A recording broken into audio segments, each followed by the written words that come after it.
everybody. Welcome to Digging Deeper Jazz. It's Jeff Antoniuk. So I want to talk to you about a lesson with Joe Lovano, great saxophone player. So guess where I was in 1991? No, you're wrong.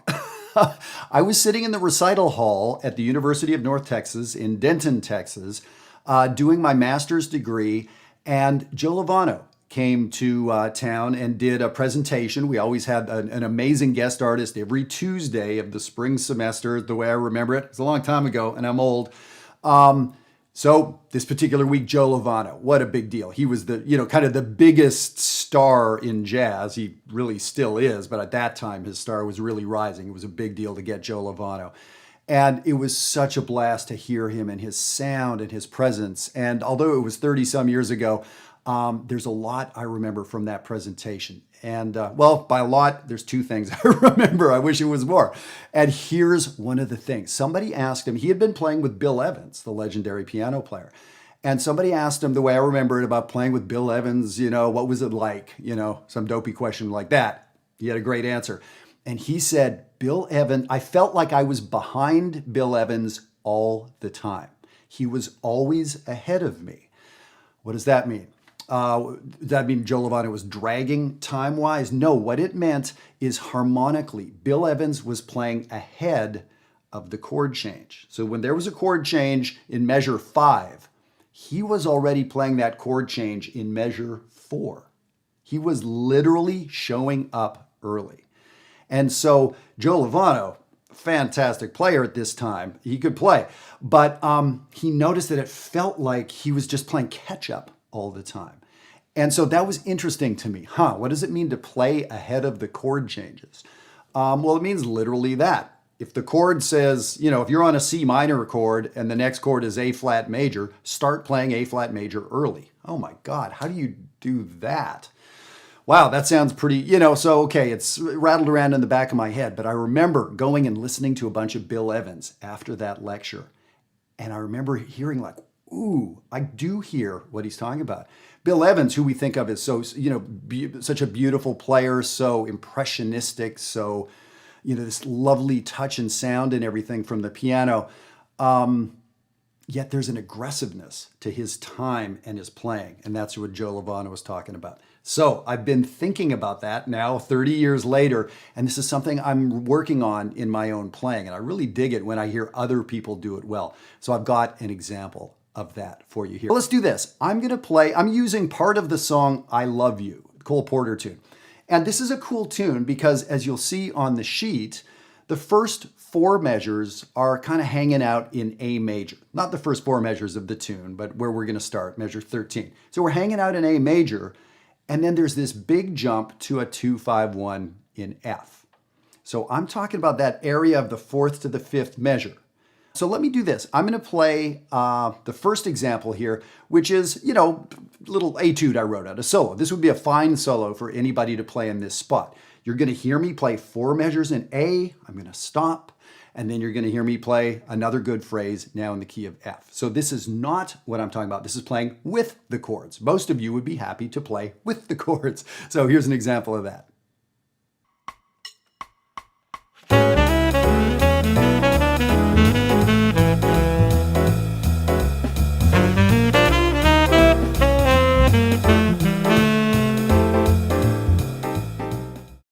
All right, so go back, rewind that, listen to that a couple times, and listen to how it's a very nice 4-measure phrase. Part of a 4-measure phrase is space. Part of this sentence is the period at the end of it.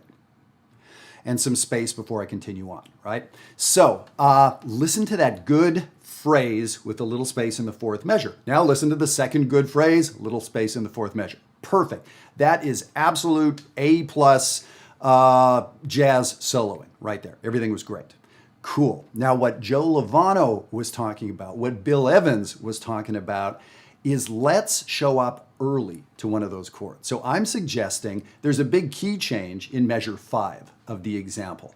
That's where things totally change. Topic of conversation changes. So what I want you to do is start playing the 5th measure early.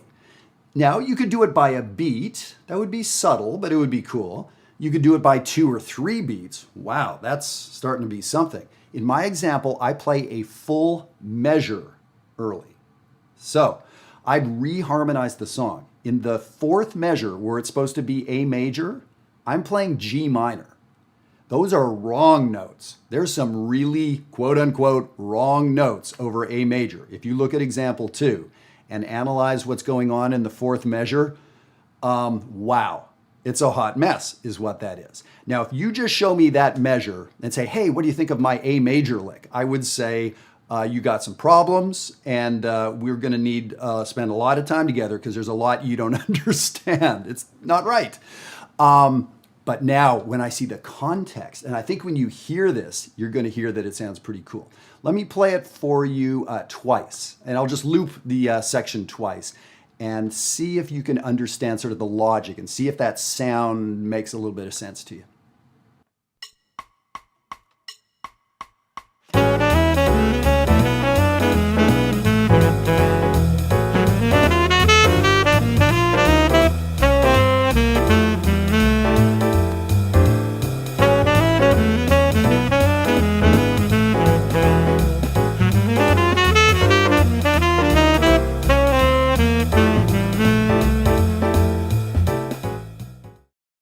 What do you think? If you've heard some great, more modern players, this isn't really a Charlie Parker thing exactly, but after that, Bill Evans. This is an amazing sound. It does two incredible things for us. First of all, it creates some tension, right? And so that's what art is all about. We're always trying to create tension, manage the tension, which is an interesting journey for the listener, for the viewer, and then a resolution, typically, but not always, right? Depends on your artistic vision. So in that fourth measure, I am creating all kinds of tension because we agreed those notes are nuts, right? So I've created tension, but guess what? When the chords catch up, you go, oh, I think I see what he was doing. In the moment, you're like, oh, I think he's lost. Oh, okay, got it. Cool, cool. So it's another way of creating tension. And over the last 165 videos, we've talked about triad pairs and altered scales and different Brazilian rhythms and a zillion ways to create tension. Here's another one that Joe Lovano and Bill Evans want you to know about. Okay, so a way to get cool, tense notes that then make sense after a while. Cool. Here's possibly the bigger thing. Look at the phrasing in example 1. And there's a rest in measure 4, which there should be if we're playing sensible 4-measure phrases. Look at example number 2, and what do we see? I am playing where I should be resting. So that's like me, I'm probably going to end this sentence, but then I remember something really cool, right? So that how energetic it was when you think they're finishing an idea, but then it picks up and keeps going. Wow. That's an incredible thing, and that's phrasing. So leave the notes aside. I was playing where I should have been resting. So I really did something advanced and aggressive with my phrasing. This is an incredibly hip thing to do. It's simple to understand. So you see that next chord? Just play it a little bit early. It is so hard to pull off, or at least for me and for so many students. Undergrad, graduate students that I've had, this is a thing that takes a little bit of work. It's just we're so used to wanting to nail the chord changes. To be early like this is a big deal. So this is gonna take plenty of practice. I think it's easy to understand, harder to put into practice. I'd love for you to give it a try. And the way for us to do this for real, if you wanna get this going in a handful of weeks as opposed to never or next year, Jazzwire is the place for us to work together. Sign up for a tour down here and we'd love to get you going. Give this a try and listen to some Bill Evans. I think you're gonna notice this very, very quickly. Have fun with it.